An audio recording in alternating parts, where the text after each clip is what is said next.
We are going to learn now about multiplication of rational expression. So recall that multiplying fractions means to multiply the numerators and multiply the denominators. So if we have a fraction such as 2/5 and I want to multiply by 3/7, yes, all I need to do is to multiply these two numbers and multiply these two numbers. So the answer will be 2 times 3 is a 6 and 5 times 7 is a 35.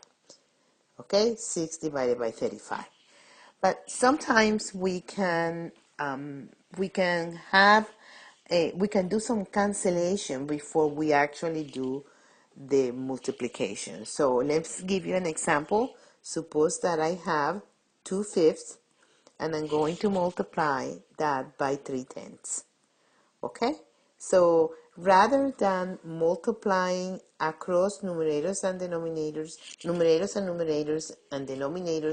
and denominators, I can cancel. In other words, I can look for common factors. So here I have the 2 and the 10, right? Have a common factor. The common factor is 1, so 2 divided by 2 is 1. 10 divided by 2 is 5. Okay? I cannot cancel this 5 and this 5 because they're both in the denominator. So now I'm ready to multiply across. So I'm going to multiply numerator times numerator.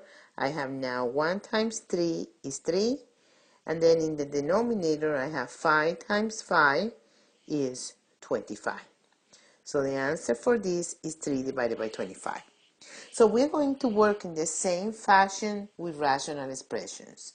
So we're going to follow the following steps, okay?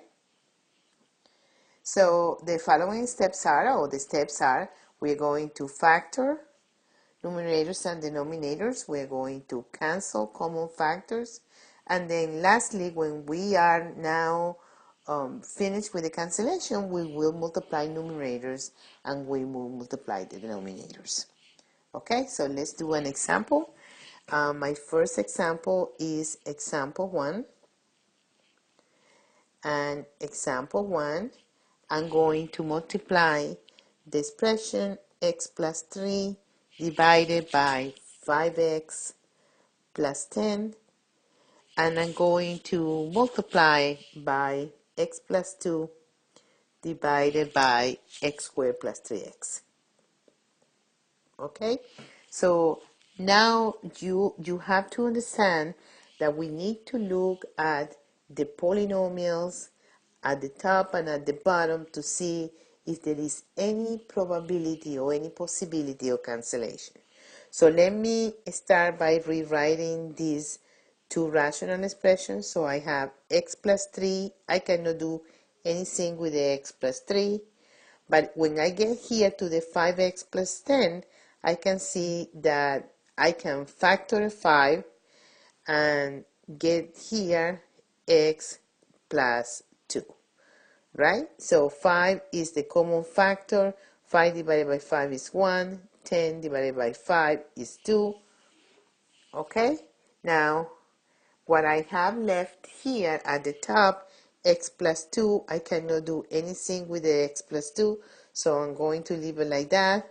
One thing that really helps and I like to do is place parentheses around my expressions. That way I can clearly see what I have. So now we have this denominator, and what I'm going to do is I'm going to cancel, and I'm going to try to get the common factor so I can do my cancellation. So the common factor here is x, and then I have x plus 3 left as an expression. Okay, so I'm finished. Now what I need to do, once I am at this point, I need to look for common factors, okay, before I actually do the multiplication. Okay, so what do I have for common factors? Look at the x plus 3 and the x plus 3. They both happen, and in the numerator and the denominator. The x plus 2, here I have x plus 2 and x plus 2. I can cancel. Remember that when you divide, you are left with 1 and 1 and 1 and 1, right? So what do I'm left, what do I have now left in my expression? At the top, I have 1, and at the bottom, all I have is this 5. Let me write my 5 here. This is 1, and then I have x. 1 divided by 5x. Okay?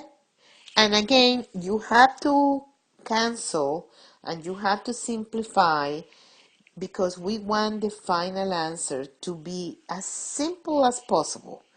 What we say is we want the final answer reduced to lowest terms.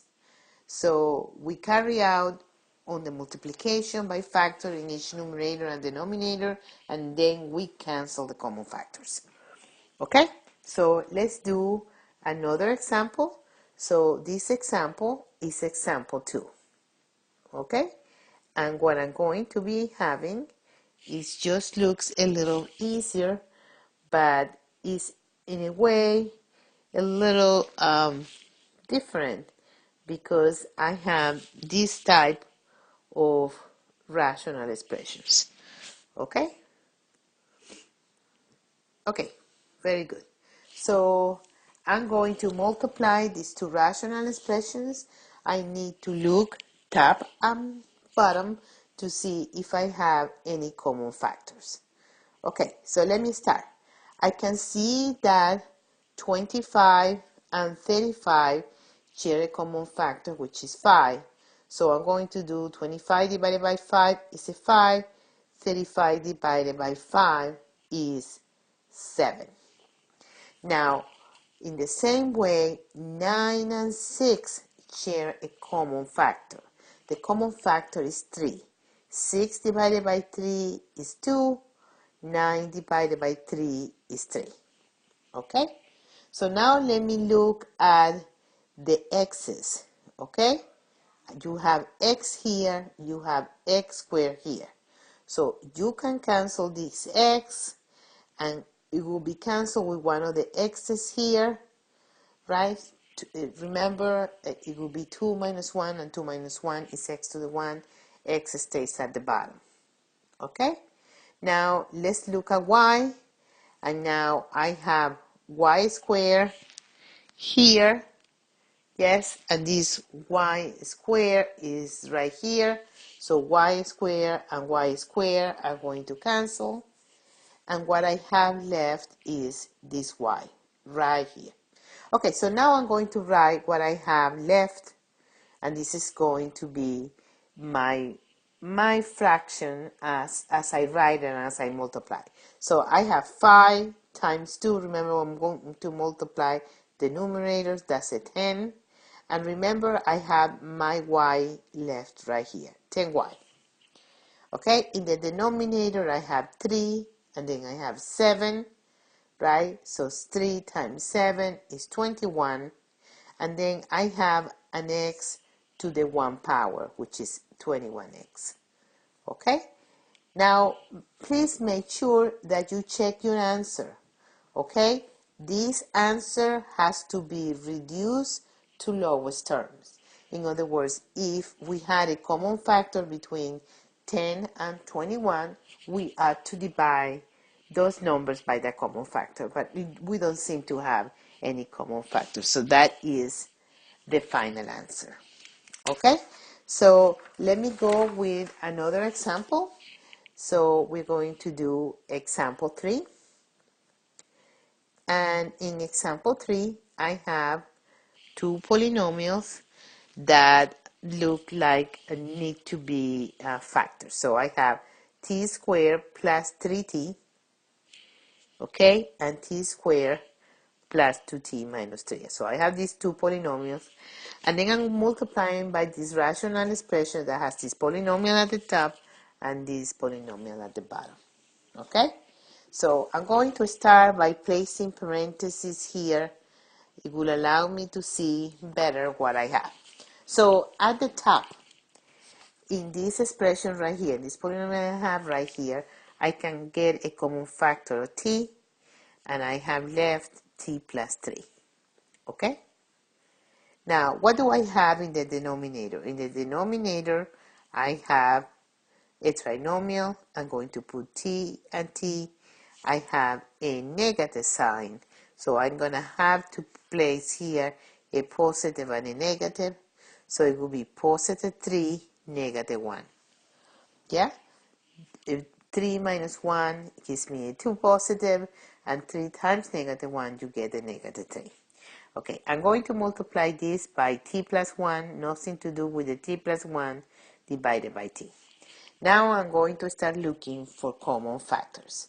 Okay, this t plus 3 and this t plus 3 are going to cancel. This t and this t are going to cancel, and I don't think I can cancel anything else.